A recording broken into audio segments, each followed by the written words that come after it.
So you love aquarium plants, but there's a bit of a learning curve and you've got questions. I'm here to help.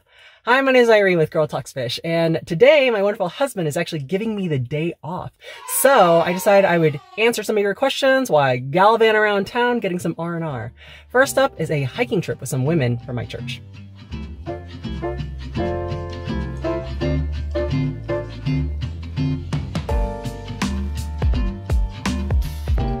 Okay, our first question is from Amber. She says, I'm struggling to understand the balance of light and when to add liquid fertilizer. I'm starting to get green hair algae in multiple tanks. And so for me, when I got green hair algae is definitely because my lights were too strong. So I ended up having to decrease the intensity of the light. Now I was able to do that digitally because I have a Fluval 3.0. But if you can't do that, you can always raise the height of the light. You can cover some of the LEDs using tape, like black electrical tape, or add floating plants that would have shade in some areas. And I would just keep decreasing the light intensity until when I saw the tips of the plants were no longer immediately getting algae on them. And then once I did that, then I could adjust my nutrient levels and water change schedule so that the nitrates stayed around 20 ppm.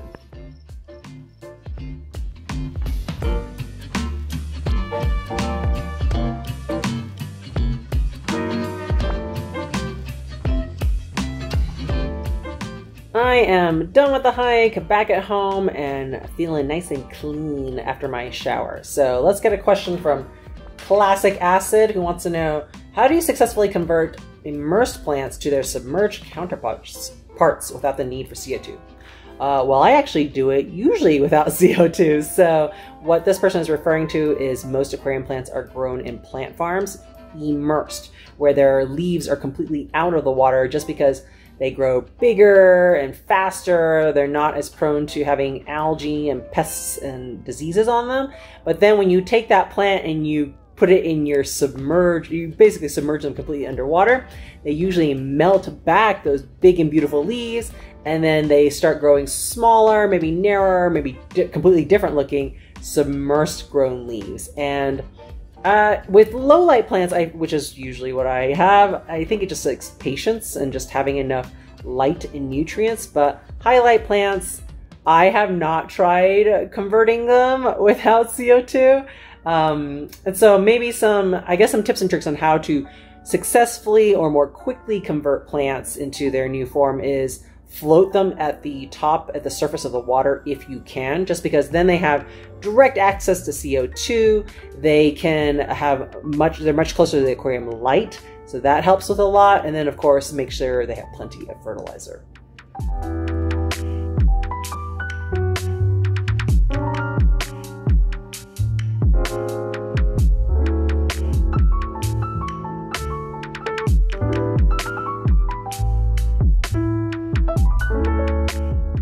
Alright, I am done with lunch, but I am absolutely exhausted because I stayed up way too late reading books the past few days. So I think I'm gonna take a quick nap, but before I do, let me answer a question from Rodney about, based on how your plants look, can you tell specifically what your plant is lacking, like nutrients versus light?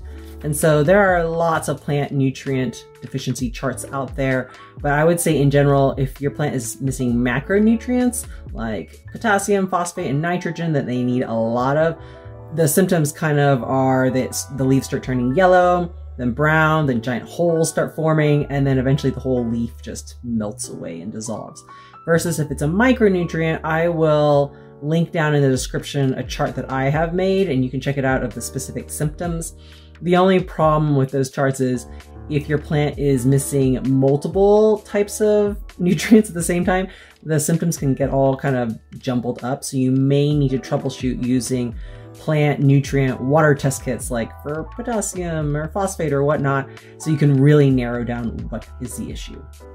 Now, if it's a lack of light issue, I would say the top signs I've seen would be like non-existent or very, very slow growth, maybe some yellowing of the leaves.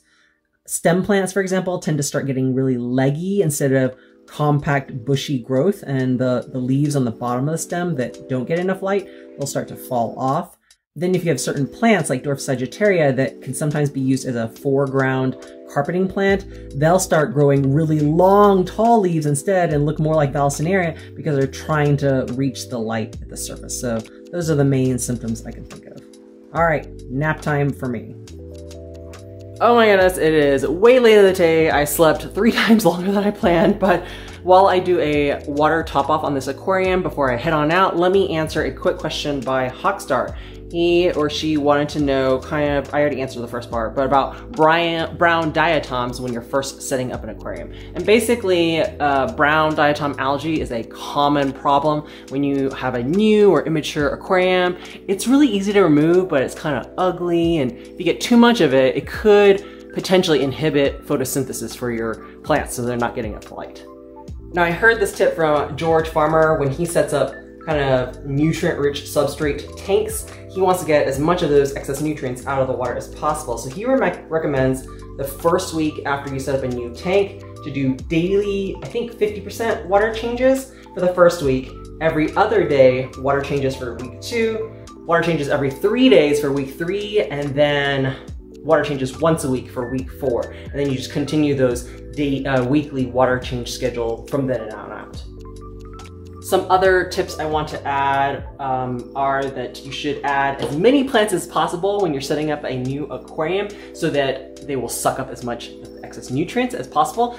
Fast-growing plants like floating plants are really great for that. And then use some algae eaters to help you out as well. All right, now I'm at a bubble tea shop, but I don't want to film inside because it's kind of small in there. So let's answer another question by Johnny. What do you do with the excess floating plants?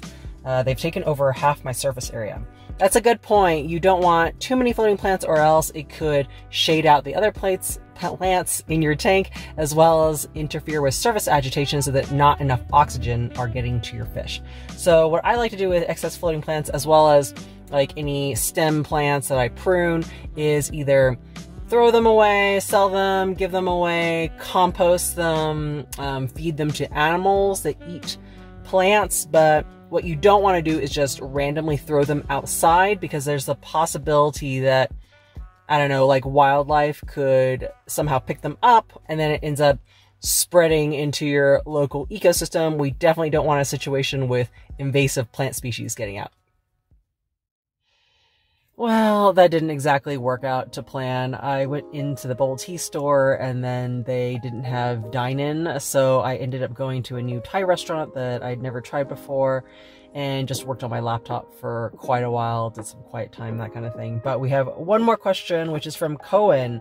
What is the first plant you were able to keep alive and thrived afterwards?